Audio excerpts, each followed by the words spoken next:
Bapak Ibu Saudara yang terkasih dalam Tuhan Yesus Kristus, Shalom. Mari kita mau datang pada Tuhan. Kita mau mulai ibadah pada sore hari ini. Kita mau satukan hati kita. Bapa di dalam surga, Allah yang kami sembah di dalam nama Tuhan Yesus Kristus. Saat sore ini Tuhan, kami bersyukur kepadamu. Anugerah-Mu begitu besar dalam kehidupan kami, Bapa. Engkau sudah mengumpulkan kami temani Tuhan. Ini bukan karena rencana kami, tetapi karena semua anugerah-Mu yang begitu besar dalam kehidupan kami, Bapa. Kami siap untuk memuji Engkau, Tuhan. Kami siap untuk bersorak-sorai di hadapan-Mu, Bapa. Terima kasih Tuhan, Engkau berkati setiap kami, Bapa. Berkati hamba-Mu yang ambil bagian dalam pelayanan sore hari ini, Bapa. Berkati dari tempat yang maha tinggi. Terima kasih Tuhan. Di dalam nama Tuhan Yesus Kristus kami sudah bersyukur dan berdoa. Haleluya. Amin. Bapak, Ibu, Saudara bersukacita pada sore hari ini. Kami dan Bapak Ibu bangkit berdiri. Kita mau katakan kita bertemu di dalam kasih Tuhan, berkumpul dalam anugerah-Nya. Haleluya.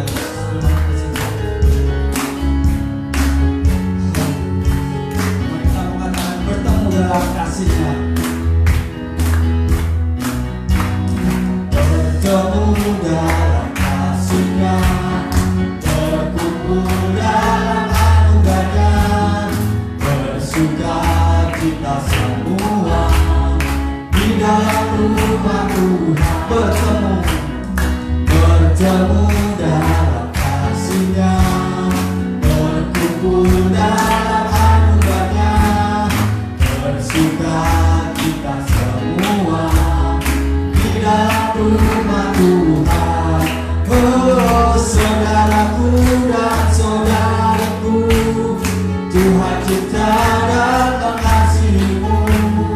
Mari bersuka cita semua di dalam rumah Tuhan. Kita katakan bertemu dalam kasih-Nya, bertemu dalam kasih-Nya, berkumpul dalam anugerah-Nya, bersuka cita semua di dalam rumah Tuhan. Bertemu dalam kasih-Nya, berkumpul dalam anugerah-Nya, bersuka cita semua di dalam rumah Tuhan. Oh saudaraku dan saudariku, Tuhan cinta dan mengasihi-Mu.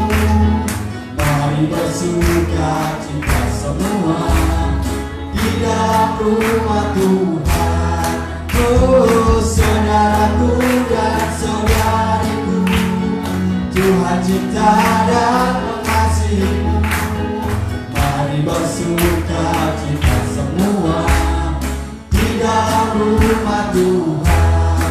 Oh saudaraku dan saudariku, Tuhan cinta dan mengasihi-Mu. Mari bersuka cita semua di dalam rumah Tuhan. Mari bersuka cita, mari bersuka cita semua di dalam rumah Tuhan. Mari bersuka cita, mari bersuka cita semua di dalam rumah Tuhan. Haleluya. Beri kemuliaan bagi Tuhan. Haleluya. Syukur bagi Tuhan. Haleluya. Bapak Ibu Saudara dipersilakan dulu kembali. Mari kita mau masuk lebih dalam lagi dalam hadirat Tuhan. Mari kita mau katakan oleh kuasa darah-Mu Tuhan, Engkau telah menebus setiap kehidupan kami. Kami mau masuk ke hadirat-Mu, bawa persembahan ke tempat kudus-Mu Tuhan. Haleluya Yesus. Mau katakan, saat ku masuk ke hadirat-Mu, bawa persembahan ke tempat kudus-Mu. Pujian ku naikkan, sembah ku berikan, bagimu Allah yang mulia. Engkau layakkan kami Tuhan. Menghampirimu, melihat tata kemuliaan-Mu Tuhan. Pujian ku naikkan, sembahku berikan bagimu Allah yang mulia. Oleh kuasa darah-Mu Kau telah tebus dosaku. Kekudusan-Mu melingkupiku. Kasih-Mu mengalir memulihkan hidupku. Sungguh besar anugerah-Mu, Kau selamatkan hidupku. Ku menjadi ciptaan yang baru oleh kuasa darah-Mu. Mari kita bukan sembahkan saat ku masuk Tuhan. Saat ku masuk ke hadirat-Mu, bawa persembahan ke tempat-Mu. Pujian kami naikkan, ku naikkan, sembahku berikan bagimu Allah yang mulia. Kau layakkanku menghampirimu, melihat tata kemuliaan-Mu Tuhan. Dia ku naikkan, sembahku berikan bagimu Allah yang mulia. Oleh kuasa darah-Mu Kau telah tebus dosaku. Kekudusan-Mu melingkupiku. Kasih-Mu mengalir memulihkan hidupku. Sungguh besar anugerah-Mu, Kau selamatkan hidupku. Ku menjadi ciptaan yang baru oleh kuasa darah-Mu. Kami berganti mantu untuk kami berdiri. Kita mengatakan Kau layakkanku Tuhan. Kau layakkanku menghampirimu, melihat tata kemuliaan-Mu Tuhan. Pujian kami naikkan, ku naikkan, sembahku berikan bagimu Allah yang mulia. Oleh kuasa-Mu Tuhan, pengorbanan hati kami Tuhan, dosaku, kekudusan-Mu melingkupiku. Kasih-Mu mengalir memulihkan hidupku. Sungguh besar anugerah-Mu, Kau selamatkan hidupku. Ku menjadi ciptaan yang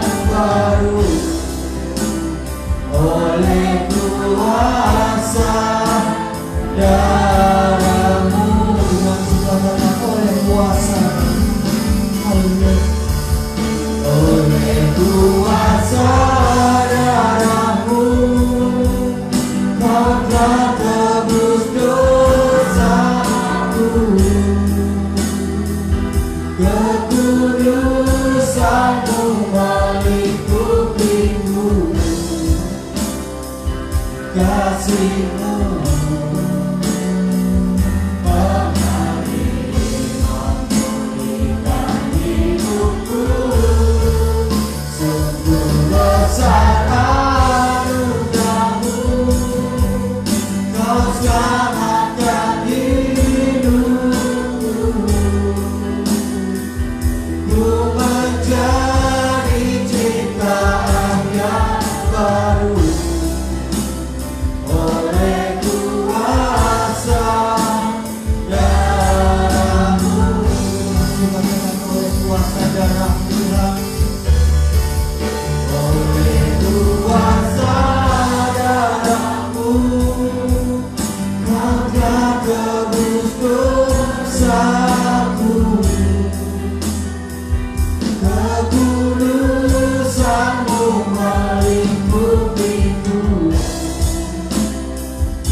Biarlah Engkau memulihkan setiap kehidupan kami.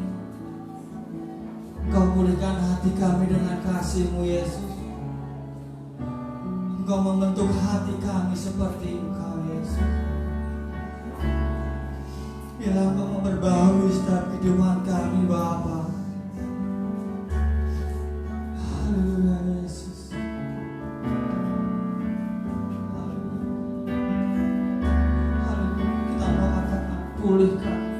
Pulihkan kami, Tuhan. Haleluya, Yesus.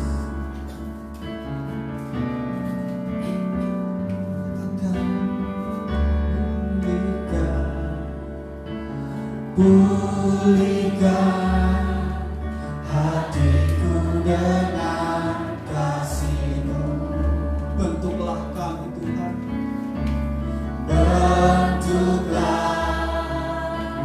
Bentuklah hatiku jadi seperti-Mu. Pulihkan, pulihkan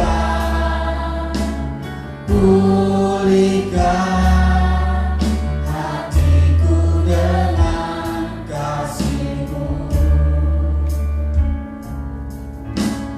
Bentuklah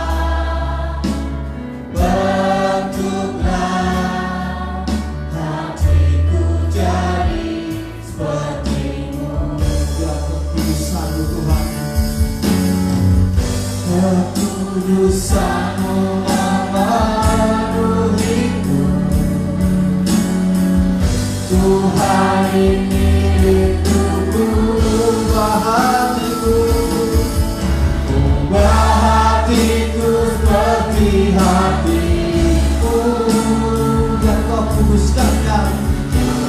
Berkenan bagimu. Bagaikan emas yang murni. Bentuk hatiku selalu. Biar ku menjadi ciptaan baru, bebas dari semua yang jahat, serupa dengan gambar-Mu. Sucikanku, kuduskan hatiku.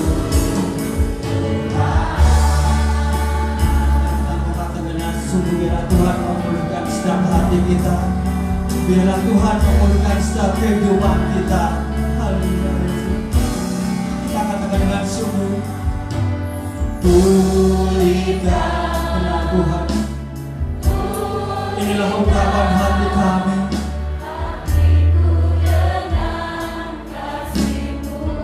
Bentuklah kami Tuhan. Bentuklah hatiku jadi seperti-Mu. Kekudusan-Mu Tuhan. Kekudusan-Mu memenuhiku. Ini rinduku Tuhan. Tuhan, ini rinduku, ubah hatiku. Ubah hatiku seperti hati-Mu. Kudus berkenan bagimu. Bagai emas yang Bagaikan emas yang murni. Bentuk hatiku selalu. Biar ku menjadi ciptaan baru, bebas dari semua yang jahat, serupa dengan gambar-Mu. Sucikanku,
Tetapi mari hari ini kita akan bersama-sama merenungkan apakah kita benar-benar sudah masuk di dalam pertobatan dan kita bisa memahami betul siapa Tuhan kita bagi kita, sehingga kita bisa menjadi saksi dan menyaksikan betapa baiknya Tuhan di dalam hidup kita. Kita baca firman Roma 12 ayat yang kedua, 2, 3.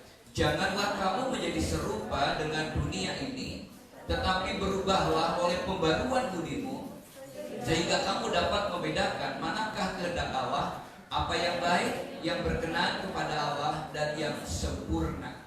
Nah, Bapak Ibu Saudara dikasih di dalam Tuhan, ya. Pada minggu yang lalu kita sudah belajar, kita sudah mengenal istilah revolusi, transformasi, dan juga reformasi, yang kemudian disebut dengan pembaruan.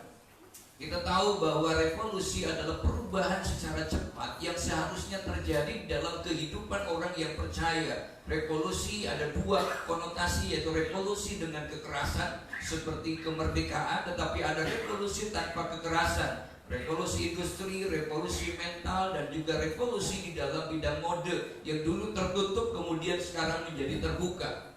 Ada transformasi yang sangat dekat hubungannya atau bersamaan, bersinggungan, sangat similar dengan metamorfosis, perubahan bentuk dari kehidupan orang yang percaya kepada Tuhan, yang sebelum dengan setelahnya orang akan melihat perbedaan yang nyata dari kehidupannya.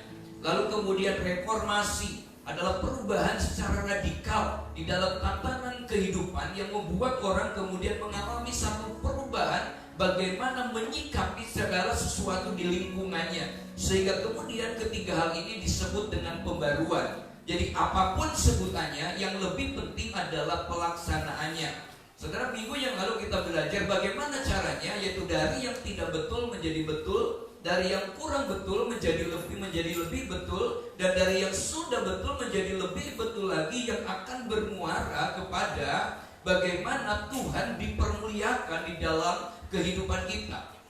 Nah, hari ini kita akan masuk di bagian yang terakhir dari seri ini, adalah dengan tema dari reformasi, kemudian bertobat dan lahir baru.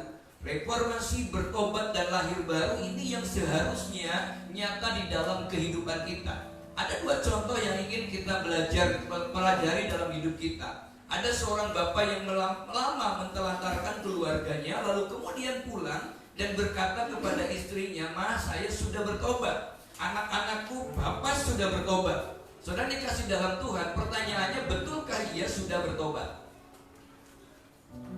Kira-kira orang tersebut betul gak dia sudah bertobat? Ketika dia datang kepada istrinya, kepada anaknya, "Mah, Pak, Nak, bapak sudah bertobat." Betul, kapok sudah. Udah bisa bertobat belum itu? Belum ya? Jadi perhatikan. Lalu yang kedua, ada seorang pemuda yang juga tergelincir di dalam dosa dan berlutut kita didoakan, disaksikan oleh keluarganya, disaksikan oleh jemaatnya. Lalu selesai itu hamba Tuhan bilang, hari ini engkau sudah lahir kembali. Pertanyaan yang sama muncul, apakah orang itu sudah lahir kembali? Perjawabannya bisa belum dan juga bisa sudah. Bisa belum, kenapa? Karena akan ditentukan di kemudian hari.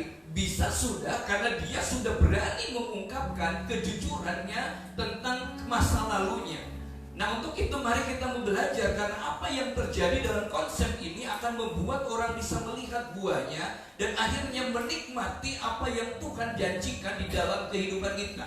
Yang pertama, saudara, kita akan belajar apa sih bertobat dan lahir kembali itu. Saudara dikasih dalam Tuhan, di dalam ilmu teologi, bahwa bertobat dan lahir kembali itu mengandung arti dasar. Di sini ada dasarnya apa? Yang sama dengan reformasi. Orang bertobat, orang lahir kembali itu sama. Akar katanya dari reformasi yang memiliki akar kata re artinya kembali, dan forma itu adalah bentuk. Jadi kata re di sini bukan refrain kalau lagu, tetapi kata di sini adalah berarti kembali, pulang atau balik. Misalnya pulang ke rumah seperti anak yang bungsu. Jadi kata re di sini menunjukkan kepada sebuah arah, sebuah tempat atau sumber dari mana kita berasal.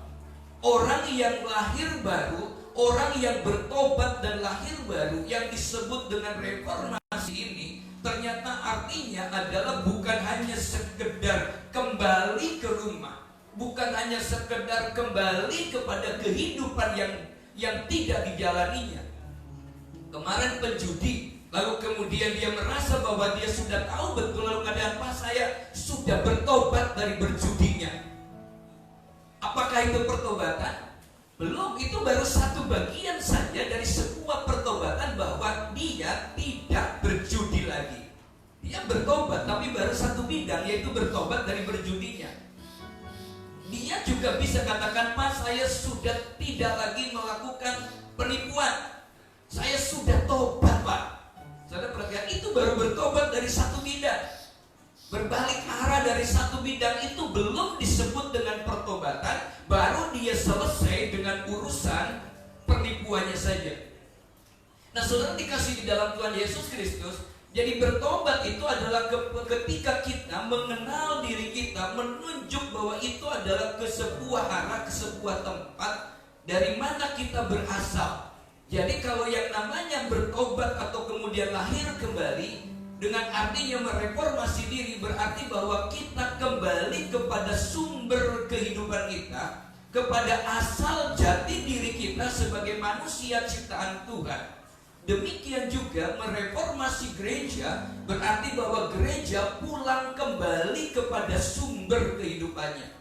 Jadi kalau kita berbicara bertobat, tidak sesimpel yang kemudian katakan, oh saya bertobat. Saudara, sumber dari kehidupan kita, sumber dasar kita, sumber dasar gereja itu kita melihat yang pertama, sumber dasar kita itu adalah citra Allah. Citra itu gambaran. Saudara, kalau kita belajar dari satu ayat Kejadian pasal 1 ayat 26, 27, mari kita baca ayat ini. Kita mau belajar untuk melihat ke dalam diri kita, apakah kita ini benar-benar sudah bertobat, baru bertobat, atau setengah bertobat, atau tobat-tobatan. Mari kita baca Kejadian pasal 1 ayat 26, 27, 2, 3. Baiklah kita menjadikan manusia menurut gambar dan rupa kita, kata Tuhan. Maka Allah menciptakan manusia itu menurut gambarnya, menurut gambar Allah diciptakannya dia, laki-laki dan perempuan diciptakannya mereka. Jadi manusia itu pada dasarnya diciptakan menurut rupa dan gambar Allah, itu asalnya. Ada citra Allah, ada karakter Allah yang ada di dalam kehidupan manusia yang berkenan kepada Tuhan. Karena dosa, kemudian manusia cenderung untuk melakukan berbagai macam kejahatan.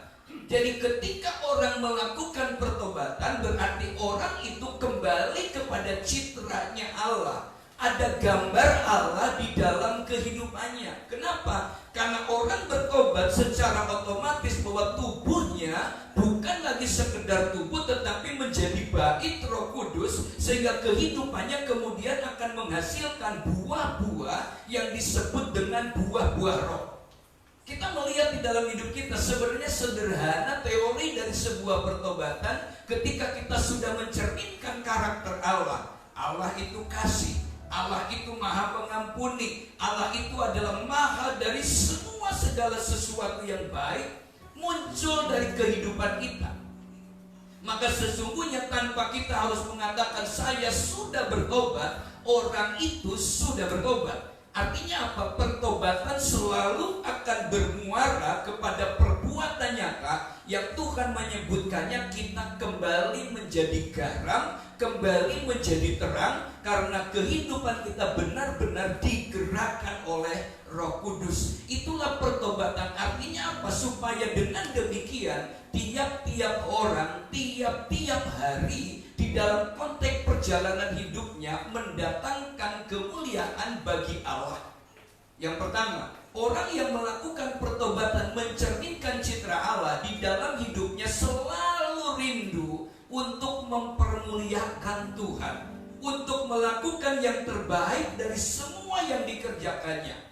Sehingga Alkitab mencatat bahwa apapun juga yang kamu perbuat, perbuatlah seolah-olah untuk Tuhan dan bukan untuk manusia.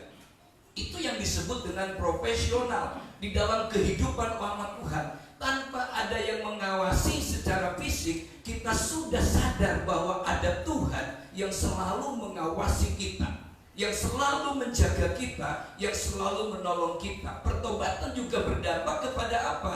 Mendatangkan kesejahteraan bagi sesama ciptaan. Artinya apa? Orang itu akan berdampak kepada lingkungan yang ada di sekitarnya. Yang kemudian saya menyimpulkannya bahwa puncak dari kekristenan itu apa yang orang lain dengar tentang kita. Orang mendengar apa tentang kita? Berita apa yang orang lain dengar tentang kita? Lalu apa yang orang lain lihat dari kita kalau orang itu melihat kita? Dan apa yang orang lain rasakan kalau kita itu hadir bersama-sama dengan mereka? Itu yang disebut dengan memberikan kesejahteraan. Ada satu karya, itulah makanya penulis firman Alkitab mencatat bahwa usahakanlah kesejahteraan kota kemana kamu aku buang dan berdoa. Artinya ada aksi dari nyata dari kehidupan kita. Di sekitar di mana kita berada, kita benar-benar berdampak. Orang bisa menikmati kehadiran kita dengan sesuatu yang baik sehingga orang bisa nyaman bertetangga dengan kita, bisa nyaman tinggal bersama dengan kita, bisa nyaman ada di sekitar kita. Ini yang disebutkan tentang pertobatan, bahwa kita kembali kepada sumber dasar kita, yaitu citra Allah. Yang kedua, sumber dasar gereja adalah diri dan karya Yesus. Ketika Yesus menyebutkan kamu adalah Petrus dan di atas batu karang ini aku akan mendirikan gerejaku, kata Tuhan.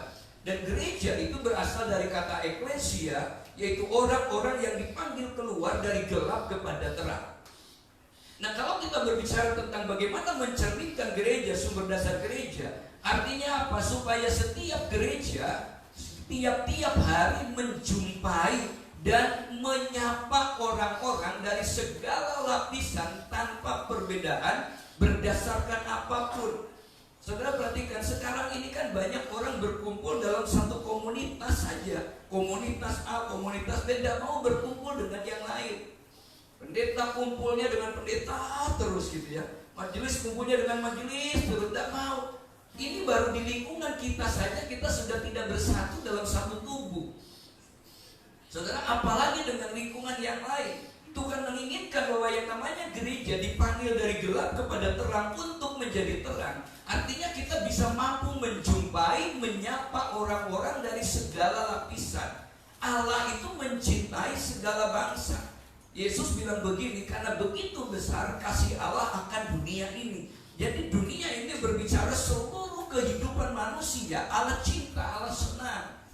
Allah memperhatikan semuanya. Kasih Tuhan itu bagi segala, bagi semuanya. Nah, saudara dikasih dalam Tuhan, Itu yang Allah inginkan dari hidup kita. Kenapa? Karena kita ini, kata Tuhan, sudah menjadi bait Roh Kudus. Nah, kalau kita bait Roh Kudus dan citra Allah ada dalam hidup kita, maka kita bisa bergaul dengan siapapun. Kita bisa melihat siapapun menjadi bagian dari rencana Allah untuk kemudian bersaksi menjadi terang bagi mereka. Firman Tuhan menyebutkan, atau tidak tahukah kamu bahwa tubuhmu adalah bait Allah, di mana, perhatikan, Roh Kudus, bait tubuhmu adalah bait Roh Kudus yang diam di dalam kamu. Roh Kudus yang kamu peroleh dari Allah, dan bahwa kamu bukan milik kamu sendiri. Nah, kalau kita bukan milik kita, lalu siapa kita? Maka kita seringkali berkata, saya ini hamba Allah. Lah, yang namanya hamba itu adalah orang yang tidak punya hak atas pribadinya, yang dia adalah mutlak menjadi milik tuannya. Waktu saya praktek waktu itu, ya praktek pelayanan, saya sudah punya schedule setiap hari yang dikerjakan 12 item. Lalu ketika pagi saya harus laporan. Kalau baru selesai 9, maka yang 3 itu akan menjadi prioritas. Tambah lagi 9 menjadi 12. Tapi kalau hari itu berkata, Daniel, tolong dong ini antar anak saya sekolah. Saya tidak mungkin tidak, ini kan gak bisa, saya punya tugas. Nah, saya belajar menghambakan diri kepada Allah. Dengan belajar tunduk kepada otoritas, maka katakan, iya saya berangkat. Setelah ngantar sekolah, maka Daniel, tolong dong antar, ada pertemuan hamba Tuhan. Maka apakah saya harus protes? Saya ada punya 12 hitam. Lalu bagaimana mungkin saya harus pergi ke sana? Tapi karena kembali saya sedang belajar untuk menjadi hamba, tunduk kepada otoritas. Di tempat itu ada otoritas, yaitu hamba Allah, gembala sidang pada waktu itu. Maka saya harus mengantarkan itu. Saudara dikasih dalam Tuhan. Bahkan suatu kali ketika saya belanja, diminta kembalian 50 rupiah. Mana kembalinya 50 rupiah? Saudara perhatikan, saya tidak minta kembaliannya itu, tapi dikatakan mana kembalinya. Saudara perhatikan, kadang-kadang kita kan gak mikir tuh uang segitu. Lalu saya coba cari, ini kembalinya. Saudara kasih dalam Tuhan, karena kita menyenangkan tuannya. Ternyata yang dikasih kembalinya 50 rupiah, tetapi yang diberikan kemudian kepada saya jauh lebih besar dari apa yang saya berikan itu. Ternyata yang diinginkan bukan masalah nilai 50 rupiahnya, tetapi yang diinginkan adalah ketaatan seorang hamba kepada Tuhannya. Itu yang harus kita lakukan. Kenapa? Karena kita ini bukan milik kita katanya, tetapi milik Tuhan, miliknya Allah. Sehingga kemudian kemanapun kita pergi, Roh Kudus yang akan menuntun kita. Dan itu dibutuhkan ketaatan. Kadang-kadang Roh Kudus membawa kita ke tempat yang tidak kita inginkan. Kadang-kadang Roh Kudus membawa kita ke tanah yang datar, yang membosankan dalam hidup ini. Kadang-kadang Roh Kudus membawa kita ke tempat padang belantara yang penuh mungkin dengan tantangan. Tetapi kita harus tetap yakin dan percaya bahwa Allah yang menuntun itu adalah Allah yang bertanggung jawab atas kehidupan kita. Itulah bertobat, itulah lahir baru, menyerahkan seluruh hidupnya sepenuhnya kepada Tuhan sang pemilik hidup kita. Yang kedua, bertobat dan reformasi. Mari kita baca ayatnya. Kolose 3 ayat 10 dan ayat 11. 2, 3. Dan telah mengenakan manusia baru yang terus-menerus diperbaharui untuk memperoleh pengetahuan yang benar menurut gambar kalibnya. Kapan diperbaharuinya? Terus-menerus. Perhatikan terus berikutnya. Dalam hal ini tiada lagi orang Yunani atau orang Yahudi, orang bersunat atau orang tak bersunat, orang barbar atau orang Skit, budak atau merdeka, tetapi Kristus adalah semua dan di dalam segala sesuatu. Saudara dikasih dalam Tuhan, bertobat itu memang merupakan pengertian yang rumit dan kompleks. Jadi tidak hanya sekedar ditunjukkan, dibuktikan dengan satu kata atau satu item perbuatan saja. Tetapi bertobat itu ibarat yang pertama, pertobatan dan reformasi ini yang pertama ibarat ganti hati dan ganti otak. Kita tubuhnya kan gak ganti, kata Tuhan, kamu adalah ciptaan baru. Yang lama sudah berlalu dan yang baru sudah datang. Nah, yang barunya itu apa? Yehezkiel menyebutnya, Tuhan akan memberikan hati yang baru. baru kepada orang yang bertobat ini. Ada hati yang baru yang diberikan kepada kita, yang tadinya kecenderungan kita untuk melakukan sesuatu yang tidak berkenan kepada Tuhan, lalu Allah memberikan hati yang baru, yang tadinya peramah menjadi yang tadinya pemarah menjadi peramah, yang tadinya mungkin melakukan yang lain menjadi tidak. Saudara perhatikan, hati dan pikiran diganti yang baru. Kenapa? Karena Roh Kudus yang tinggal di dalam hidup kita ini, kata firman Tuhan, akan memberikan damai sejahtera yang melampaui segala akal. Kenapa? Karena Dia akan memperbaharui hati dan pikiran kita. Kenapa hati dan pikiran yang diperbaharui? Karena itu yang akan menentukan arah kita. Kalau hatinya dikuasai Roh Kudus, maka pikirannya akan digerakkan oleh Roh Kudus yang berdampak kepada seluruh panca indera kita, yang akan kemudian digerakkan oleh gerak apa yang ada di dalam hati dan pikirannya. Orang bisa maki-maki orang, dari mana coba? Kan mulut ini sama semuanya. Kita semua punya mulut yang sama, punya lidah yang sama. Makanya kata Tuhan, barang siapa bisa mengekang lidahnya, dia sudah bisa mengekang seluruh hidupnya, menguasai seluruh hidupnya. Coba perhatikan, dengan lidah yang sama, ketika pikiran kita marah, maka kadang kita mengucapkan yang tidak baik. Ketika senang dengan seseorang hari ini, kita akan mengucapkan pujian kepada orang yang sama. Tapi besoknya kita akan bisa memaki orang yang sama. Tapi ketika hatinya kemudian diperbaharui, pikirannya kemudian diperbaharui, maka kita akan melihat setiap orang itu dari sudut pandang Tuhan terhadap manusia, terhadap kita yang ada. Artinya apa? Kita selalu akan menilai positif kepada orang-orang itu. Kita selalu ingin melihat penilaian positif, bahwa di balik segala sesuatu ada rencana Tuhan yang indah di dalam kehidupan kita. Itu ganti hati dan ganti pikiran. Kalau Lukas pasal 17 ayat 3, di situ diterjemahkan arti kata bertobat dan lahir baru. Arti kata bertobat dan reformasi ini adalah menyesal.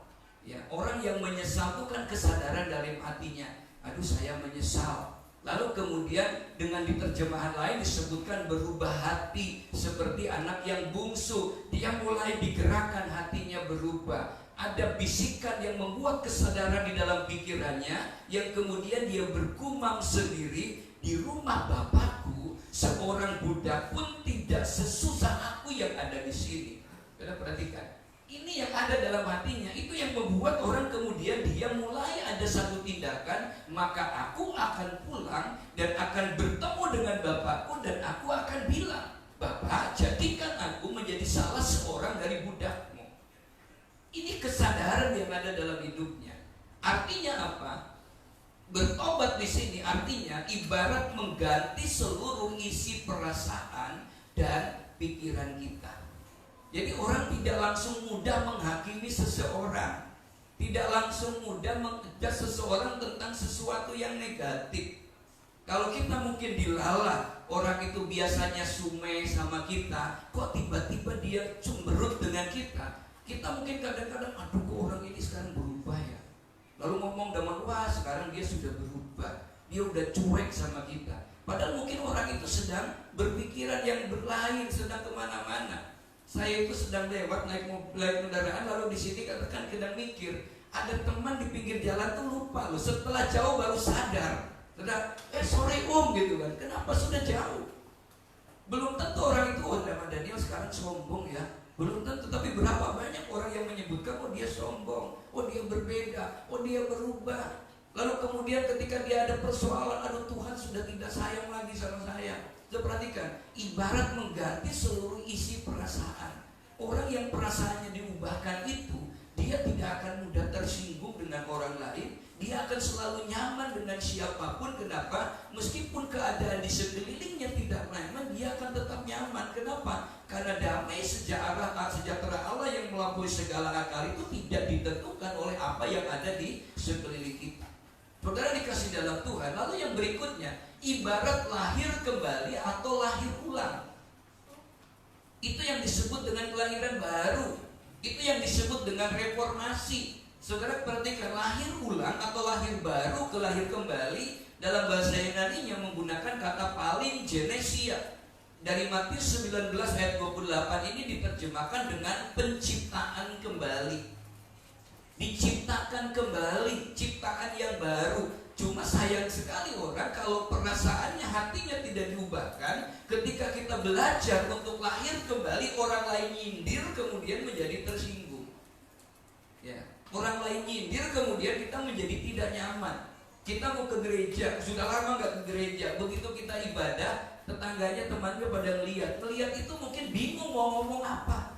Tapi seringkali kita lalu membusa, lalu kita nggak jadi ibadah. Kenapa? Semua yang ada cuek sama saya, semua yang ada sinis sama saya. Padahal belum tentu, karena orang bingung mau nyapanya seperti apa. Nah, orang yang lahir baru ini saudara ibarat bayi yang sudah lahir. Dari bayi itu kemudian berubah total menjadi berbeda. Dia menjadi bayi yang berbeda.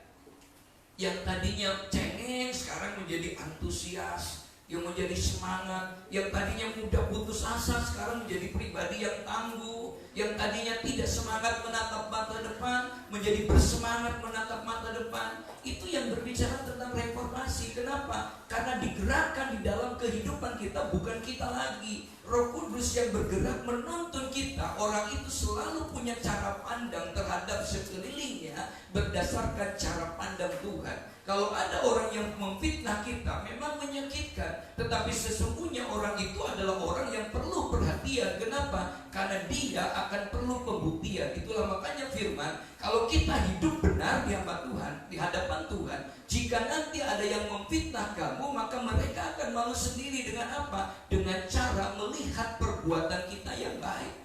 Kalau satu kali dicurigai, dua kali diragukan, maka ketika kita terus-menerus melakukan kebaikan, maka itu sudah menunjukkan itulah karakter kehidupan kita yang sudah diubahkan. Lalu berikutnya, kata bertobat ini yang berikutnya adalah, dan reformasi ini adalah lahir dari atas. Ini terjemahan dari Anno de Genesia. Kalau baca dalam kisah tentang Nathanael, diterjemahkan dilahirkan kembali. Yohanes pasal yang ketiga ayat 3 dan ayat yang ke-7. Jadi pertobatan ini bukan atas prestasi seseorang.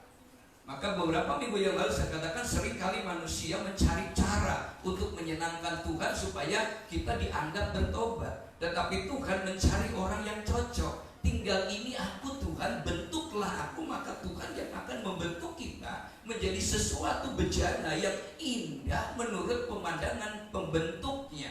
Ada bejana yang menurut seorang tidak indah, tetapi sama yang lain ditaruh di tempat yang paling kelihatan. Pot bunga yang kecil itu kan gak ada gunanya bagi orang yang tidak suka bunga. Tapi bagi orang yang suka bunga, maka dia akan ditaruh di tempat yang bisa dilihat orang. Saudara perhatikan. Tapi sebuah keren ya, iya kan? Sama-sama dari tanah liat. Padahal keren itu fungsinya luar biasa untuk menghidupkan orang-orang, menghidupi orang yang ada di keluarga itu. Tapi dia ditaruhnya di mana? Di belakang kan? Apain lagi? Dipanasin lagi, dikasih api, ditumpangin berat. Tapi fungsinya keren malah. Sebab kalau tanpa keren itu yang lainnya nggak jadi keren. Berarti kan kadang-kadang kita, aduh kok aku ditaruhnya di sini, waduh orang ini nekat banget. Kok keren nggak pernah protes ya dari tanah? Iya kan, anglo, iya kan, anglo. Orang udah ada kompor yang lain, orang masih sering pakai anglo dari tanah juga. Tapi perhatikan yang kecil, kadang hanya mandik-mandik kecil ditaruh di situ, hebat banget bentuknya. Kenapa ada di situ? Padahal produk kita minum yang enak, pisang goreng yang enak, itu produk orang alat yang dari tanah liat yang ada di belakang. Saudara, dan untuk menikmati proses itu tidak gampang, maka perlu bukan karena prestasi, tetapi Roh Kudus yang akan bekerja.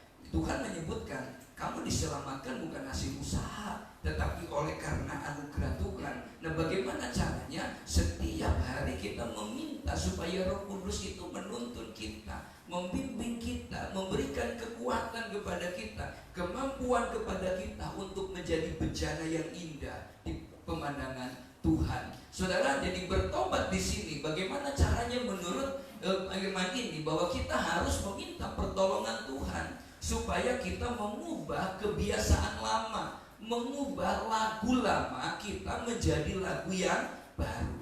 Di dalam istilah masyarakat kan sudah ada istilah lagu lama. Orang yang bertobat tetapi kumat, mesti ada orang bilang, us lagu lama. Ya kan? Orang yang suka berbohong datang, walah Pak benar saya udah bertobat, saya ampun Pak, besok udah gak bohong lagi. Orang bilang, lagu lama. Kenapa? Karena pengalaman yang lalu. Tapi kalau orang kemudian berbicara tentang lagu yang baru, apa? Satu karakter yang baru, diperbaharui. Setelah yang dikasih dalam Tuhan, bahasa yang ditulis dalam Mazmur 3, 40 ayat yang ketiga. Mari kita baca, 2-3. Ia mengangkat aku dari lubang kebinasaan, dari lumpur rawa. Ia menempatkan kakiku di atas bukit batu, menetapkan langkahku. Ia memberikan nyanyian baru untuk memuji-muji Allah kita. Memberikan nyanyian yang baru katanya. Dalam bahasa Indonesia masa kini disebutkan mengajar. Firman Tuhan, Roh Kudus akan mengajarkan kita untuk melakukan sesuatu yang baru. Saudara, supaya nilai kita itu menjadi berbeda atau justru menjadi sama walaupun kita ada di tempat yang berbeda. Dalam situasi yang berbeda, nilai kita tetap sama. Kalau uang 100 rupiah yang baru, kita seneng banget. Aduh, saudara, baru banget ya, digini-gini krek-krek enak. Tapi kalau dibelikan beras kan sama dengan yang lusuh, dapatnya 10 kg beras. Iya kan? Tidak ada bedanya kok. Mau uang baru, uang lama dikasih beras gak? Pak ini tolong dong Pak, dikasih bonus dong Pak 1 kilo lagi. Kenapa? Ini kan uangnya baru. Kan gak bisa. Tetap aja. Tapi kalau uangnya kemudian kita diremes-remes gitu kan, udah lusuh saja, dibawa ke warung, diluruskan kembali, dapat lagi 10 kilo beras. Kenapa? Karena bukan dari remuknya uang itu. Seandainya uang itu jatuh di selokan pun, lalu saudara bersihkan kembali dan dijemur kering, tetap saja bisa membeli beras 10 kilo. Kenapa? Bukan dari bentuknya yang lusuh, tetapi dari nilai uang itu yang diakui bahwa dia tetap bernilai 100.000. Demikian juga hidup kita. Tidak ada orang kota, tidak ada istilah orang desa, orang berpendidikan, orang tidak berpendidikan. Kita ini nilainya sama di hadapan Tuhan. Kita anak-anak Allah. Makanya kemarin saya mendapatkan kiriman ilustrasi gambar. Saya memang setelah merenungkan saya tertawa. Ada 2 kelompok yang naik sepeda. Dikatakan ini orang kota, terpelajar, S1, S2, S3 dan pejabat. Naik sepedanya itu satu jalan, diborong bertiga pejabat. Di depannya mobil yang iung gitu ya. Tapi di sebelahnya ada gambar sepedanya jadul, Unto, sepeda lama gitu kan, jelek-jelek. Dan ini orang kota, orang desa, orang tidak berpendidikan, bukan pejabat, tapi naik sepedanya satu-satu. Pertanyaannya, kita termasuk orang yang mana? Gitu kan? Apakah yang menghabiskan jalan kalau dikelakson bukannya gua minggir malah melotot? Saudara perhatikan, dia hidup tapi mati perasaannya. Sebab jalan itu bukan milik dia kan, namanya juga jalan umum. Nah, jalan umum itu milik umum. Kalau dia kesenggol, ketabrak, yang dimarahin siapa biasanya? Yang nyenggol, padahal yang salah dia. Saya perhatikan, itulah makanya nilai seseorang ditentukan bukan dari tingkat pendidikannya, bukan juga ditentukan dari bagaimana mungkin posisinya di terpelajar atau tidak, mungkin pejabat atau tidak, tetapi bagaimana kita bisa memahami kehidupan kita. Kita belajar bisa. Lalu kemudian kemarin juga mendapatkan video yang begitu indah. Simbah udah tua, karena Simbah namanya juga udah tua. Jalan ya, sedang jalan tiba-tiba ada kan sepeda yang unta yang di atas tinggi gitu kan. Itu sederhana banget loh sindiran. Lalu kemudian ternyata begitu ada Simbah jalan, dia turun semua. Saya Mbah gitu. Jadi yang di belakang kan keren banget loh. Tapi sekarang kadang-kadang kita yang biasa saja, kita bergaya lebih hebat dari Tuhan. Kita mengatur Tuhan, kita perhatikan itu nilai kita. Jadi bertobat itu ternyata bukan sebagian. Bertobat itu harus total dan menyeluruh. Bukan satu kali, tetapi setiap hari secara terus menerus. Kenapa? Karena kita tidak bisa berubah dengan dengan sekali pertobatan ada sesuatu yang harus kita bentuk. Berikutnya, motivasi dari pembaharuan. Saudara dikasih di dalam Tuhan, motivasi dari pertobatan itu bukan untuk memperoleh sesuatu. Banyak orang keliru tawarannya, ayo supaya ikut Yesusnya supaya bahagia. Ayo yuk kita ibadah yuk supaya diberkati. Kalau kamu ibadah nanti semua hutang-hutangnya lunas, jalan hidupnya nyaman. Yang terjadi seringkali kebalikan. Begitu kita setia, masalahnya malah datang bertubi-tubi.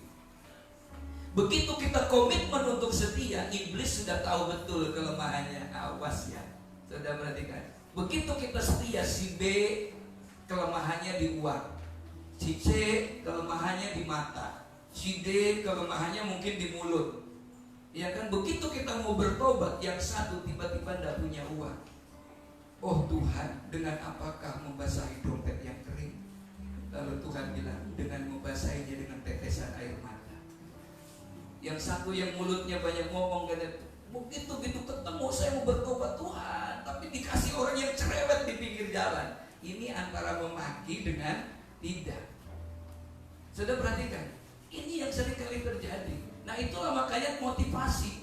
Kalau benar motivasinya, motivasi bertobat itu bukan untuk, bukan supaya. Kalau kita belajar dari Matius pasal yang keempat ayat 17, mari kita baca 2-3. Bertobatlah sebab, perhatikan, ini bertobat bukan supaya, tetapi bertobat itu sebab. Sebabnya apa? Kerajaan Allah sudah dekat. Dekatnya apa? Sudah perhatikan, kita ini hidup di zaman Roh Kudus. Semua yang Tuhan janjikan itu sudah Allah berikan. Pengampunan di kayu salib sudah Yesus sediakan. Keberkatan sudah Yesus sediakan. Tinggal kita setia kepada Tuhan, maka semua akan ditambahkan kepada kita. Jadi kalau kita bertobat, perhatikan, bukan supaya kita menikmati Tuhan. Sebenarnya seharusnya pertobatan karena kita sadar seperti anak yang bungsu itu, bahwa di dalam Tuhan ada jawaban, di dalam Tuhan ada jalan keluar, di dalam Tuhan ada damai sejahtera. Saudara dikasih dalam Tuhan, itulah makanya pertobatan karena kerajaan Allah. Sebab sudah ada, artinya apa? Kehidupan sehari-hari yang dirajai oleh Allah. Orang bertobat itu akan mematuhi kehendak Allah yang didasarkan pada keselamatan dan pengampunan yang sudah diterimanya. Itu kan yang harus kita, yang harus ada dalam kita.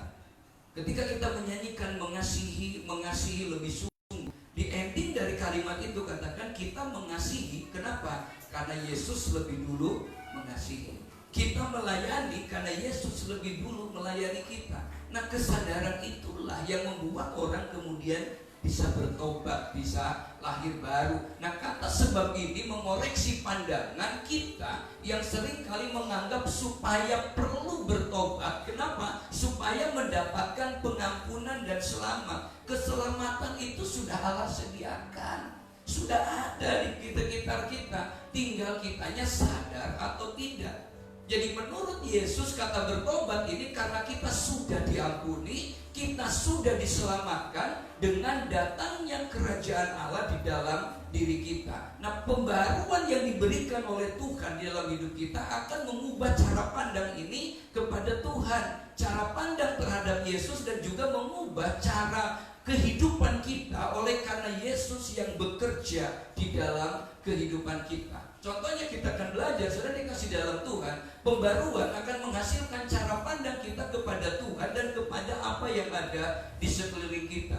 Semakin fokus kita kepada Tuhan, maka semakin dapat menikmati setiap musim kehidupan kita. Orang yang menikmati Tuhan karena sadar Tuhan ada di dalam hidupnya, masing-masing orang akan melihat keanekaragaman tentang karya Allah di dalam kehidupannya. Itu yang dicatat di dalam Alkitab. Adam dan Hawa ini mengenal Yesus sebagai anak domba yang dikorbankan Allah di Taman Eden, yang dengan kulitnya kemudian memakaikan mereka menjadi pakaiannya. Saudara perhatikan apa yang dipelihara, yang diterima oleh mereka, sehingga kemudian menutup ketelanjangan mereka dan menerima pengampunan dari dosa.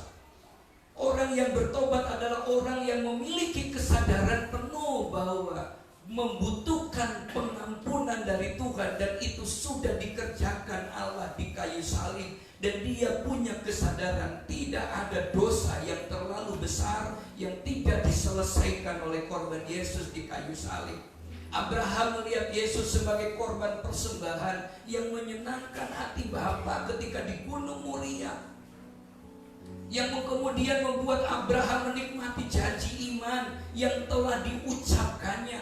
Ketika orang bertanya, ketika Ishak bertanya, "Bapa, di mana dombanya?" Ketika dia bilang kepada bujalnya, "Kamu tinggal di sini, kami akan pergi ke sana dan kami akan kembali lagi." Kenapa? Dari ungkapan iman dia yang diberikan kepada Ishak mengatakan, "Tuhan yang menyediakan." Artinya apa? Orang yang bertobat karena sadar dia diampuni dosanya, maka dia punya keyakinan yang begitu luar biasa. Meskipun hari-hari ini mungkin kita menghadapi kesulitan di dalam hidup, tapi kita harus percaya bahwa Tuhan kita adalah Jehovah Jireh. Orang yang memiliki keyakinan Jehovah Jireh itulah orang yang tetap optimis di dalam hidupnya. Musa melihat Yesus seperti patung tembaga yang ditinggikan di padang gurun. Ketika menghadapi tantangan, ketika menghadapi maut karena pagutan ular tedung, barang siapa memandang kepada patung ular tembaga itu, maka semua akan diselamatkan. Saudara dikasih di dalam Tuhan, di sini menyebutkan bahwa dia menyebutkan dalam kondisi mara bahaya seperti apapun, dia tetap Allah Jehovah Rafa. Dia tidak pernah takut dengan apapun wabah yang ada di sekeliling kita. Kenapa? Karena Yesus lebih besar dari persoalan hidupnya. Dia sanggup melindungi. Yang sekali sentuh terus mati pun dia tahu, hanya memandang kepada Yesus maka ada perlindungan yang sempurna di dalam hidupnya. Itu orang yang bertobat. Dan orang yang mengalami pertobatan seperti Yosua, melihat Yesus sebagai mengenal Tuhan sebagai panglima bala tentara Tuhan, yang membuat dia sujud menyembah sampai ke tanah. Dan dia diberikan kemampuan bukan hanya mengalahkan kota Yeriko, tetapi mengatasi setiap ketidakmungkinan, bahwa bersama dengan Tuhan selalu ada terobosan di dalam hidupnya. Saudara perhatikan, ini pertobatan. Tidak lagi mengeluh, tidak lagi putus asa, karena dia tahu kekuatannya terbatas, maka ada Tuhan yang tidak terbatas. Yang dilakukan oleh umat Tuhan pada waktu itu hanya berkeliling taat dan setia kepada perintah Tuhan. Hari ke-7 mereka berteriak, mereka memuji Tuhan. Tembok Yeriko rubuh semua dan kota Yeriko bisa dikuasai. Saudara perhatikan, ini yang Allah inginkan di dalam hidup kita. Mungkin kita melihat masa depan kita yang kita hadapi seperti tembok yang tebal, yang tinggi, yang tidak bisa tersentuh. Tapi orang yang mengenal Tuhan karena pertobatannya, dia tetap bergairah dengan keyakinan tidak ada yang mustahil bagi orang yang percaya kepada Tuhan. Paulus mengenal Yesus ketika dia mau masuk ke kota Damsyik. Lalu dengan kenal akan Tuhan, dia mengubah kehidupannya. Yang tadinya penganiaya jemaat, yang tadinya berkarakter berangasan galak, tapi kemudian dia berani berkata, "Hidupku bukannya aku lagi, tetapi Kristus yang hidup di dalam aku." Artinya apa? Dia betul-betul mengandalkan Tuhan di dalam hidupnya. Ketika dia pergi satu kota, Tuhan bilang jangan, dia tidak pergi. Dia punya ketaatan. Yohanes mengenal Yesus yang sangat mengasihinya. Bahkan ketika dia berada di pulau Patmos, dia memberikan penglihatan yang begitu hebat bahwa menikmati Tuhan dunia dan akhirat. Dalam kondisi terpencil di pulau Patmos, Yohanes tetap berkata, Tuhan itu baik. Orang yang bertobat adalah orang yang bukan hanya bertobat hadir di tempat ibadah. Aku bertobat, tetapi yang dari mulutnya berani berkata, Tuhan itu baik. Dan yang terakhir, kalau kita belajar ke-12 murid Yesus, dia mengenal Tuhan sebagai pribadi yang sanggup meneduhkan badai kehidupan. Ketika ada angin sakal, maka gelombang begitu menakutkan. Tapi ketika Yesus hadir, tenanglah, ini aku, jangan takut. Dan dia bilang kepada badai, tenang, maka badai itu menjadi tenang. Dia tahu betul 12 murid, kalau ada Yesus, maka damai sejahtera ada di dalam hidupnya. Demikian juga dalam hidup kita, kejar Yesus, kejar Sang Raja Damai, kejar kedamaian itu. Orang yang bertobat tidak akan mengejar hal lain, tetapi mengejar Yesus, yang akibatnya ketika kita mengejar kedamaian, maka kata Tuhan semua yang baik itu ada di dalam hidup kita. Kita tidak mampu dengan kekuatan kita. Kita membutuhkan kekuatan Roh Kudus. Untuk itulah kita akan memperbaharui hubungan kita dengan Tuhan dan hubungan kita dengan sesama dengan menikmati tubuh dan darah Yesus. Mari kita bersyukur di hadapan Tuhan. Haleluya. Yesus, saya mengundang petugas perjamuan hadir ke depan. Haleluya. Tuhan, Kau sempurna. Kau sempurna. Amin. Dalam rencana-Mu dan karya-Mu, ku serahkan hidupku, murnikan dengan Roh-Mu. Tuhan, Kau sempurna. Kau sempurna.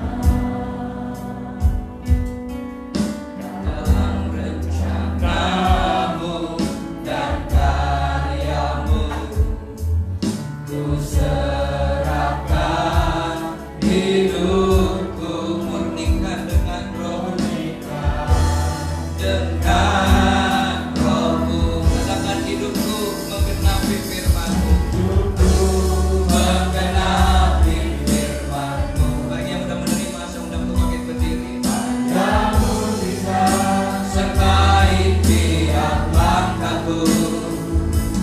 Kau bersamaku di dalamku, jadi bukti kebesaran-Mu. Amin Tuhan. Ini iman kami, Kau sempurna bagi kami. Tuhan, Kau sempurna. Dalam rencana-Mu dan karya-Mu, ku serahkan hidupku, murnikan dengan Roh-Mu. Hidupku menggenapi firman-Mu. Biarlah ini menjadi komitmen kami, kerinduan kami, Tuhan. Ada mujizat yang besar dalam hidup kami. Kau bersamaku di dalamku, jadi bukti kebesaran-Mu. Hidupku menggenapi firman-Mu. Biarlah ini menjadi doa kami, Tuhan. Sertai tiap langkahku. Kau bersamaku di dalamku, jadi bukti kebesaran-Mu. Hidupku menggenapi firman-Mu. Tanda mujizat sertai tiap langkahku. Kau bersamaku di dalamku, jadi bukti kebesaran-Mu. Hidupku menggenapi firman-Mu. Hidupku menggenapi firman-Mu.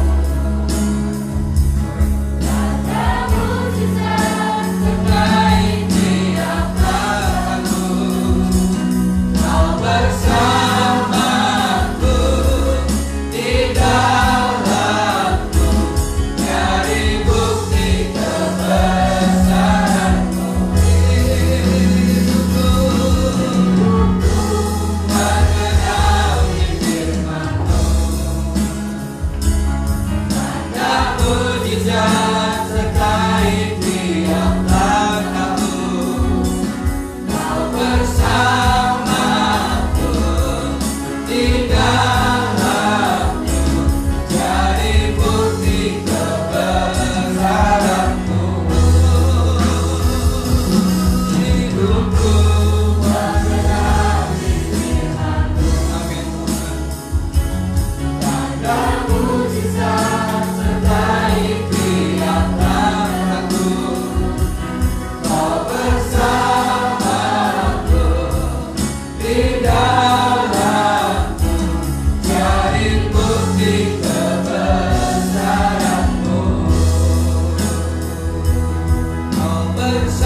bisa mengenal diri kita, bisa mengenal Tuhan yang bekerja di dalam hidup kita.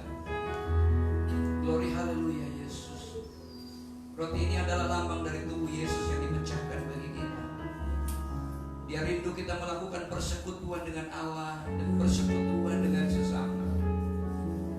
Firman Tuhan menyebutkan kalau kita tinggal di dalam Tuhan dan firman Allah tinggal di dalam hidup kita, Dia berjanji, minta apa saja yang kamu kehendaki, aku akan memberikan. Pertobatan adalah ketika kita berserah dan bersekutu dengan Tuhan di dalam hidup kita. Mari kita dengar firman Allah. Sebab apa yang telah kuteruskan kepadamu telah aku terima dari Tuhan, yaitu bahwa Tuhan Yesus pada malam waktu Ia diserahkan mengambil roti, dan sesudah itu Ia mengucap syukur atasnya, Ia memecah-mecahkannya dan berkata, inilah tubuh yang diserahkan bagi kamu. Perbuatlah ini menjadi peringatan akan aku. Nikmati bersama di dalam nama Yesus.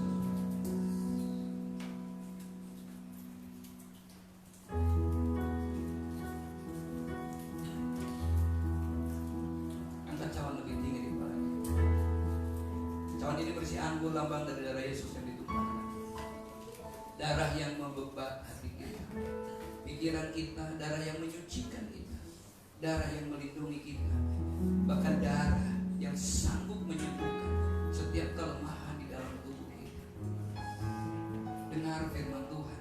Demikian juga yang mengambil cawan sesudah makan lalu berkata, cawan ini adalah perjanjian baru yang dimeteraikan oleh darah.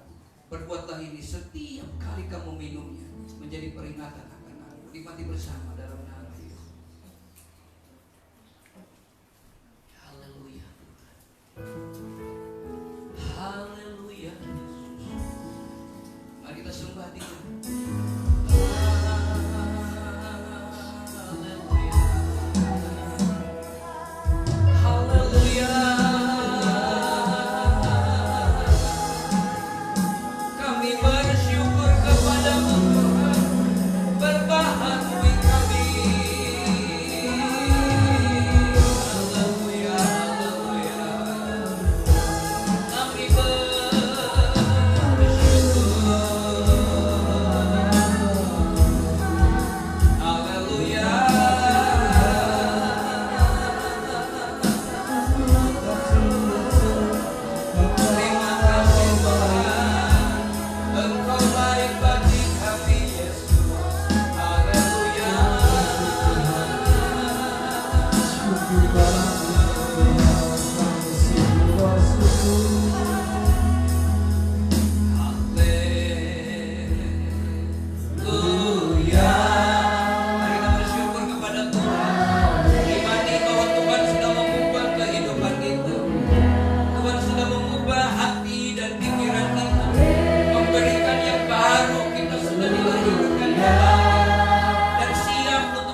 Allah itu, dengan pembaharuan hidup kami Tuhan.